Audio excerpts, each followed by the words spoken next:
Chapter 2, Line Drawing and Assigning Values. Now that we've got our thumbnails finished and simplified our values by figuring out the separation of light and shadow, we can now see the abstract design that our composition has. From here, we're going to pick our favorite thumbnail to take to finish. I've gone ahead and chosen the second one I did, mainly because I like the abstract pattern that the shadow is creating. I also wanted to keep the rendering demonstration as simple as I could, as it's similar enough to our week 4 demonstration with matte surface objects. Like I mentioned earlier, I've marked out and measured the border for my final image. You're welcome to draw using the whole page or even a larger sheet of paper like I have here in the back. Just remember to mark it off with the proper ratios as your thumbnails in order to keep track of your placement of objects and overall composition.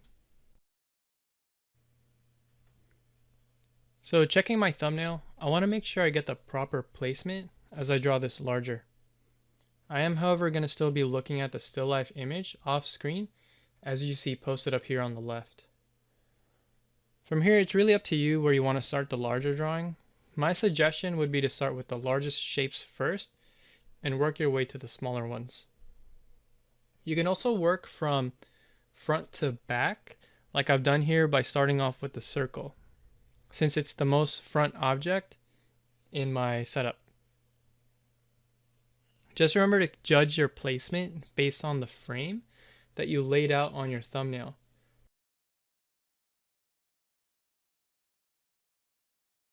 And if you're still in doubt on what shapes to put down first or what to do next, just block in what you feel is the easiest at the moment. It's better to place something down first and make the necessary adjustments afterwards.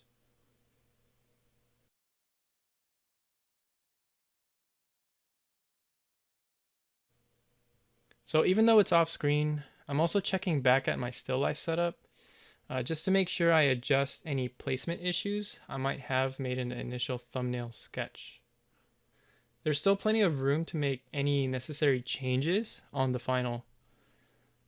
So just remember to draw as light as you can, and I'm actually drawing slightly darker than I would normally do for a lay-in, just so it would show up in this demo. However, this is still light enough that I can easily erase this without any noticeable marks for when I start to shade. And for any of you wondering, I'm currently using a 2B pencil.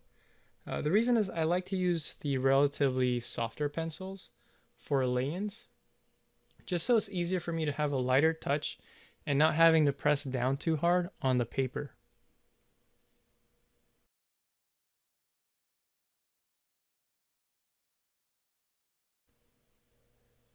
So depending on the type of paper you have, it can be either really fragile or take a lot of abuse from a pencil or an eraser. So here I'm using very inexpensive paper. This is just the copy paper. It's 20 pounds and basically it's fairly fragile, so I have to make sure I don't press too hard. There are more expensive papers out there, of course, leading to things like vellum, which you can use for an assignment like this. Generally, with a thicker paper, you can, tend to rough it up a little bit more and make a lot of adjustments necessary.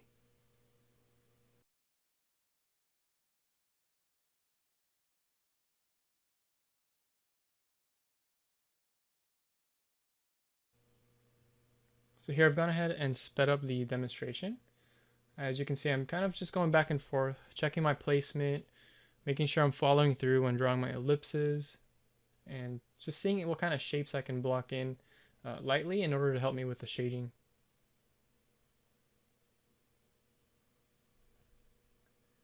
Okay, so now that I've got my major shapes, both form and shadows, I'm going to start reassessing my line quality so I can go back in here and darken up some of the necessary lines.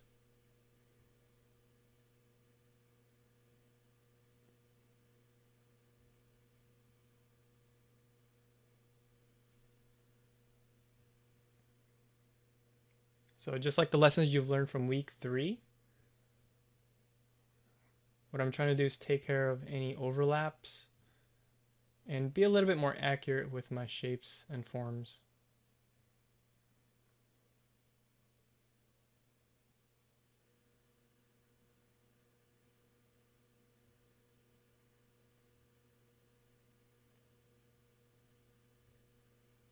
Now there are going to be sections in this still life where I will be lightening some of those lines. The reason is I want to get the effect of light to show through even with the line work. So again, even though it's a little bit darker now, the touch is still fairly soft and it's easy for me to erase these areas.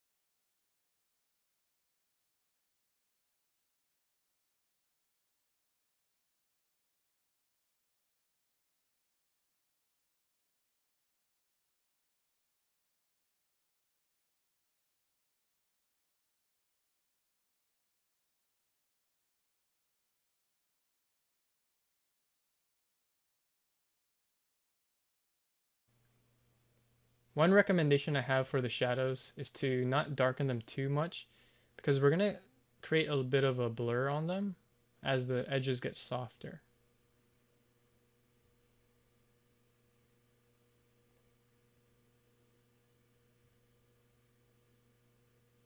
So from here, I'm just kind of touching it up a little bit, making sure I don't have any noticeable tangents in my composition.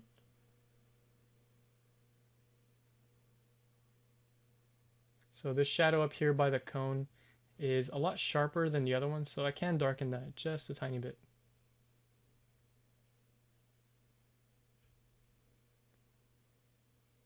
And then from here, what I would recommend is to either take a good scan or a photo, like I'm doing here with my phone, of your line work. And once you've done that, this is where we're going to start assigning those values. So the reason I want you guys to take a photo is that way you can turn in the line work and the rendering separately. Alright, so what we need to do now, before just trying to render everything out, we're going to need to plan things out and bring out our swatches again. We need to think about our value range and plan out an efficient approach to how we're going to render this.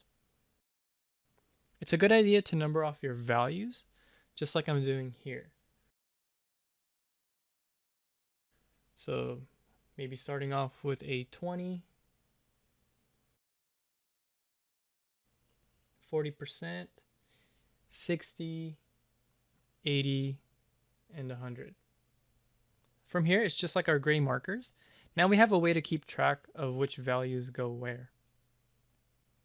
Again, instead of just blindly rendering away, we want to look at our subject and start to map out where these general values are going to be at.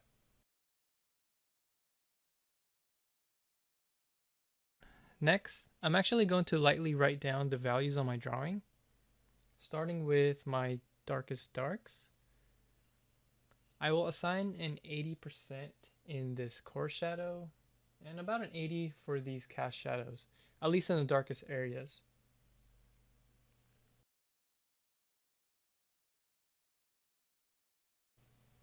So as it fades out, it's going to get into the 70% range.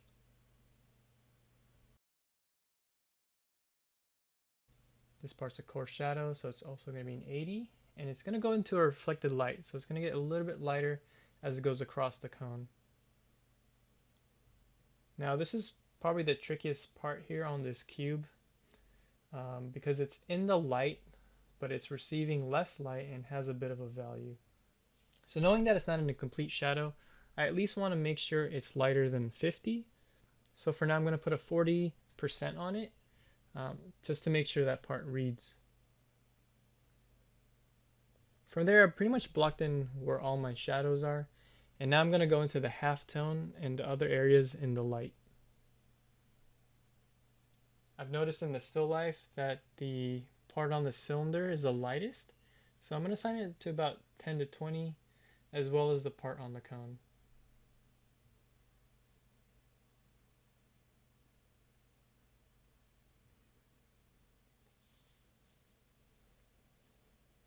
Now from here, I'm just kind of taking a look at some areas I might have missed, such as this reflected light area in the sphere, which can be probably a 60% for now. So also looking at the ground plane where these objects are sitting at, they need to have a value because it's not a complete highlight. So it needs to be darker than just a plain 0. So here for now, I've put a 20 to 30%, and that assures that it's also darker than that 40. Now, when you assign all these value numbers, just remember that we're not trying to be super perfect right now. We're just trying to generalize. So just like we did in our thumbnails where we simplified the light and shadow, we want to get the general values in this still life so that way we can plug those values in really quickly. And then towards the end, when we start getting into more of the fine sort of areas, we can make adjustments as we go on. Okay. So before we render, just make sure you take your time on this step so you can get the proper values mapped out.